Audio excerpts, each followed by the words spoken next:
So I wanted to read this, and this is from 1 John chapter 4, verse 7 through 21. And it goes into God is love. So it starts with, Beloved, let us love one another, for love is from God, and whoever loves has been born of God and knows God. Anyone who does not love does not know God, because God is love. In this the love of God was made manifest amongst us, that God sent his only Son into the world so that we might live through him. And this is love, not that we have loved God, but that he loved us and sent his Son to be the propitiation for our sins. Beloved, if God so loved us, we also ought to love one another. No one has ever seen God. If we love one another, God abides in us, and his love is perfected in us.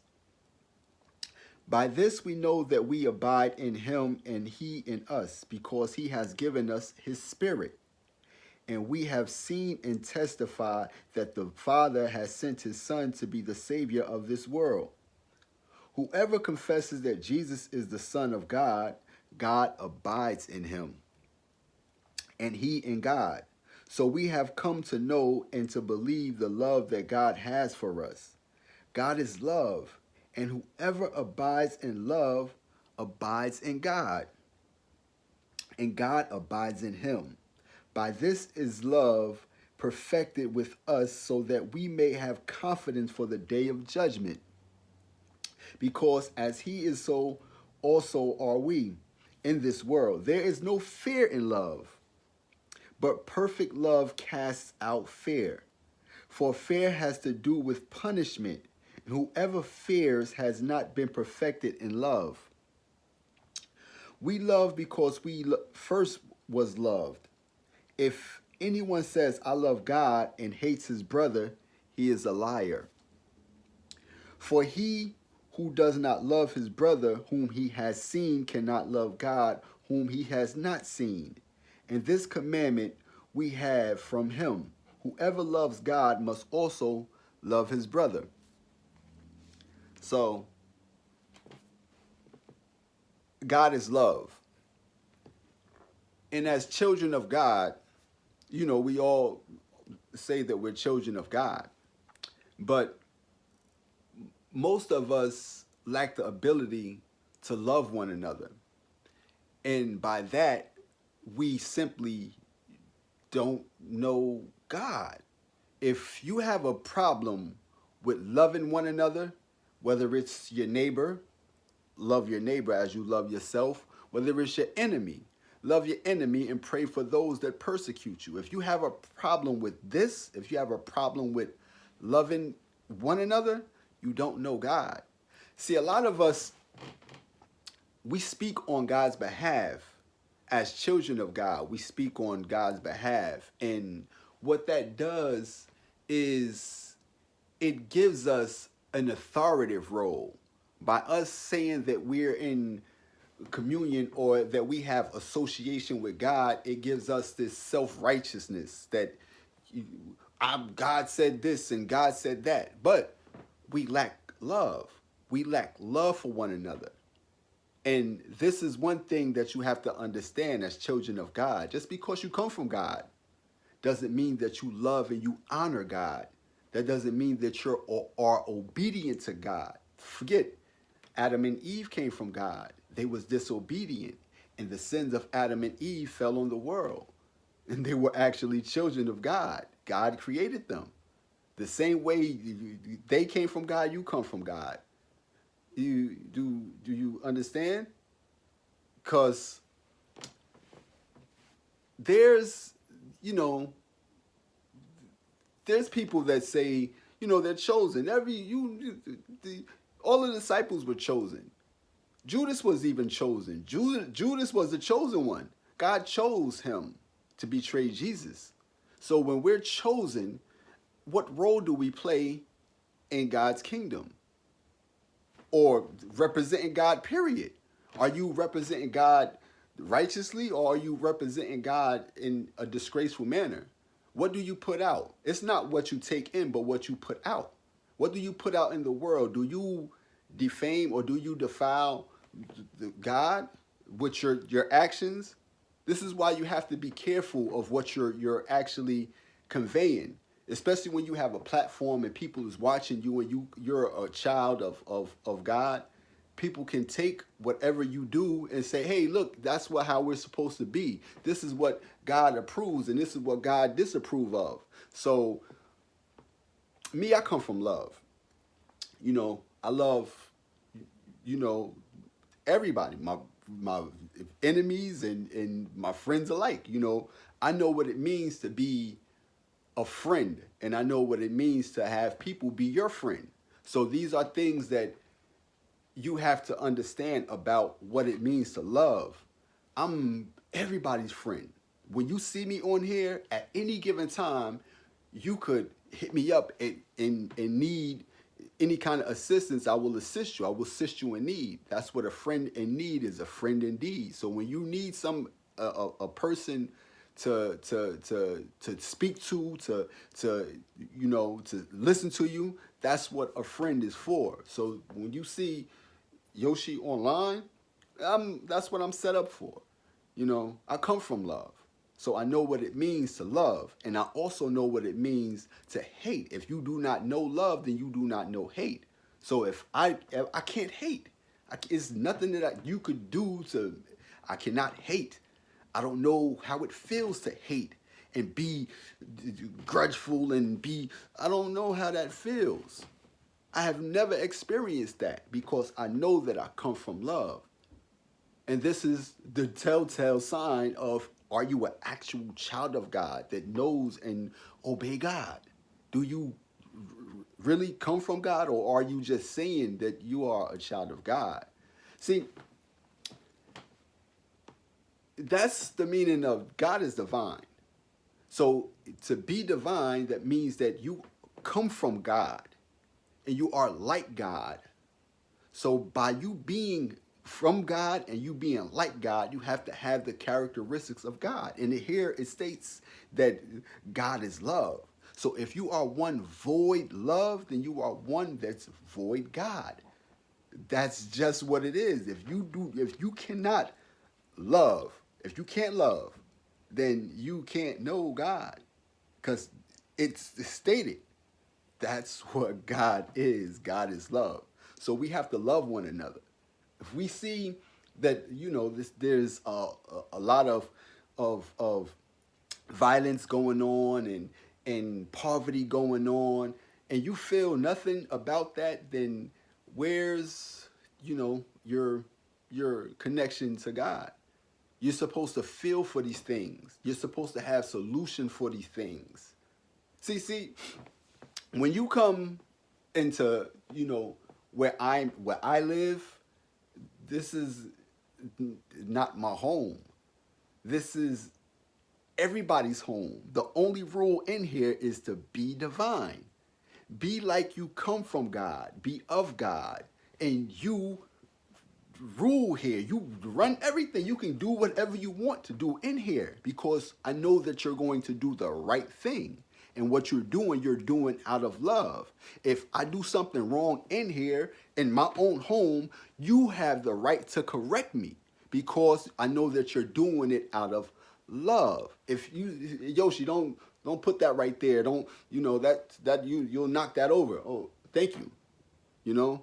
As opposed to me getting upset. Hey, this is my home. You can't tell me what to do. I run things. No, let me show you what the sign says. Be divine. I'll put that there because that's the only rule in here. Even for me, that's the only rule in here.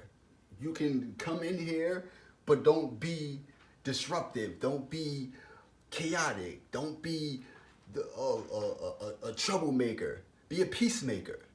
Be one that come with love. That comes with compassion. That comes with mercy. Be one that knows how to behave yourself. This is the only rule. If you see me acting other than this, then you have the right to say, Yoshi, hey, you know, that's, you know, that's not God-like. God wouldn't like that, you know. So yeah. So as children of God and those that possess the spirit of God, we have to have the spirit of love. And it's it's not hard to distinguish who has that and who doesn't. You know, when I'm online, I see, you know, if they show a video of something that has a lot of, you know, public opinion, if they talk about um you know, gays and stuff like that, you would go on a comment and you would see how, you know, people are responding, the comments that people leave on these posts. And once they leave these comments, you would see that these are the spirits that the people have and they're putting them out. See, you can harbor certain things inside, and these are things that you would have to wrestle with inside. No one would know how you feel if you keep it in. And as you wrestle with these things that no one can see, these are spirits that, you know, are hidden. No one knows what you're actually feeling until you actually put it out. Once you put it out, now that belongs to the world. You know, you can't take any of these things back. It's I said you can apologize and you can forgive yourself for these things, but once you put it out, it belongs to the world. That's why the hidden things belong to God. All the hidden things belong to God. All your secrets is between you and God.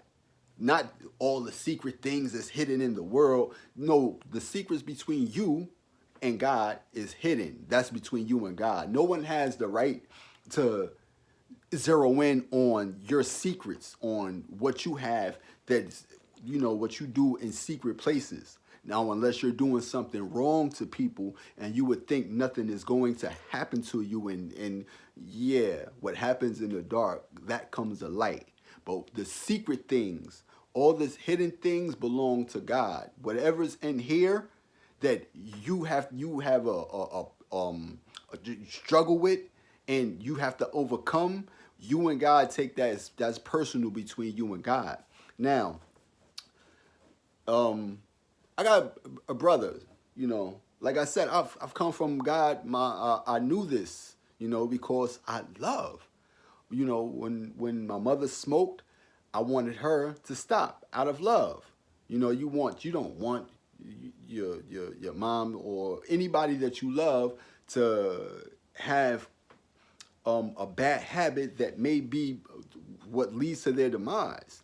When I was young, you know, I was at the table one time and we was eating. My whole family sat down and ate, and I had a cup, and you know, there was ice in that cup, and I went to drink the my drink, and I was playing with the ice, and I swallowed the big ice, swallowed the ice, and I was choking. I was choking. I grabbed my brother, and my brother, get off me. We was young. We was like maybe 7 or 8. I grabbed my brother for help, and my brother, he said, get off me. And I was gasping for air, and he didn't help me, you know. And that's not love. You're supposed to love your brother. You know, you're not pointing fingers like, aha, you don't love, aha. But like I said, it's the spirit that, you know, just because you come from here, everybody's not going to have that spirit. But on that day, my father, he saved me, because I swallowed the ice was bigger than, you know, me. The ice was real big. But, you know, that brought me back to that. And there was a time when, you know, my brother was getting disciplined, and my father had grabbed a golf club and was going to hit my brother. And I would not let my father hit my brother with that golf club. I believe I spoke about this before, but that is something real, you know how how much, how, we children. I would not let my father hit my brother, the same brother that told me, get off me when I was choking. That could have been the end of me that day. If it was just me and him alone, that would have been the end of me, you know. But yeah, I wouldn't let my father hit my brother with that golf club. That comes from love. You don't want to see people, you wouldn't want to see anything, suffer any kind of harm while you're present, while it's in your presence. But there's people that, they say that they're children of God, but they want to instill fear in others. They come on platforms and they promote fear. They promote, now mind you, it's stated right here that there is no fear in love, but perfect love casts out fear. So when there's people that's, giving you these words, but they're trying to instill or try to promote fear. Oh, they're about to do this to you. Oh, be careful. Don't go up to them. Don't do this. That's fear promoting. You're promoting fear. And there's no, love doesn't reside in fear. Love doesn't reside in fear. So you have to be aware of how you're putting things out and who you're actually putting them out for, because this is, the word of God. This is what God is and how God is. God is love. So if you can't understand that, if you have a problem with people, it doesn't matter what they are. As you see on the post that, the people speak bad about a certain person or this about a certain person, it's cool to rebuke people, be in disagreement with a certain person's the way that they conduct themselves. But as far as you having this disdain or this sort of this grudge holding and not being forbearing and forgiving, then you're outside of operating outside of the spirit that God gives you, and the spirit of love, power, and self-control God gives you. So that you have the self-control, that means that you have it within you to forgive. And that's what Christ gave. Christ gave, you look at the book, Christ gave all the disciples the power to forgive.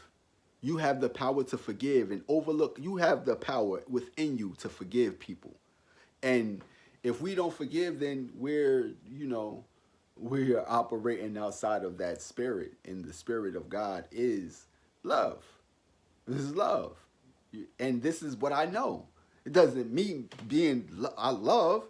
This is something that if I wanted to take on the world and have world-like qualities and characteristics, then I would have the ability to hate as well. I would have the ability to pick and choose who I would love and who I would hate. These are things that you get in the world, because the world does not have a love for God. The world doesn't love God. It chooses to not love God. It chooses to have a selfish quality. And these are the reasons why the first commandment that Christ gave you, that was 2, was to love God with all your heart and your soul, and to love your neighbor as you love yourself. These were the 2 most important commandments. And to take that away from the Bible is to, go to you're dealing with Pharisees. The Pharisees had the word, had the Old Testament, and they used the Old Testament to persecute Christ. They used the Old Testament. These are the reasons why they had a problem with Christ, because his teachings were actually showing them where they erred at, where they went wrong at. So why would we want to follow, Christ, but still hold dear to the same people that persecuted him? We have the spirit of the people that persecuted Christ, as opposed to having the spirit of Christ. And if you love Christ, then you would have the spirit of Christ. So these are the things that we have to be mindful of. This is the Son of God, the same way that you're a child of God, he's the Son of God. So the Son of God shows you how to be. And this is the same thing that I put on the caption with Cat Williams, when he said that there's a book called the Bible and it housed the truth. And there's a story about somebody named Jesus, and I was supposed to be just like him. So as a child of God, you're supposed to be just like Christ. He came and laid out an example for you to follow. And his example was to love one another and love your neighbor as you love yourself. If I wash my disciples' feet, you see me washing my disciples' feet, then the same way that I wash your feet, you wash their feet. So I came to lay out an example for you. And if you do not follow these examples for you, then you're not, willing to be a real disciple. These are the things that are are in the teachings of Christ. And if you're a child of God, what God? If you do not come from love, then what God? If you're chosen, okay, we're chosen. You're chosen to be different. You're chosen to be different, to make a difference. There's people that I see on here that are chosen ones, and in my life, they have made a difference. But,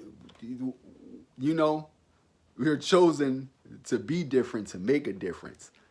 And these are things that you have to come to realization of. If you're chosen to be different, to make a difference. So you cannot be the same as everybody else that are not doing anything productive or making a difference in the world, because the world is belongs to God. The whole world, the whole world, and as children of God, we inherit everything in the world. It's biblical.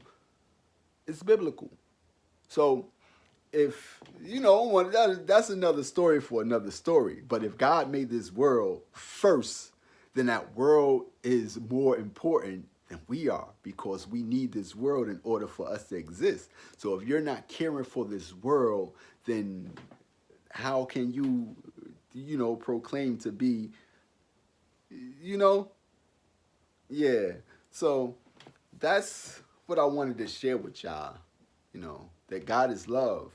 And if you are void love, then you just simply cannot know God, and you can't speak on God's behalf. And as a child, you have to be mindful of how you're presented, because you're supposed to represent God. You're God's representative while you're here. While you're here, you're God's representatives. So peace.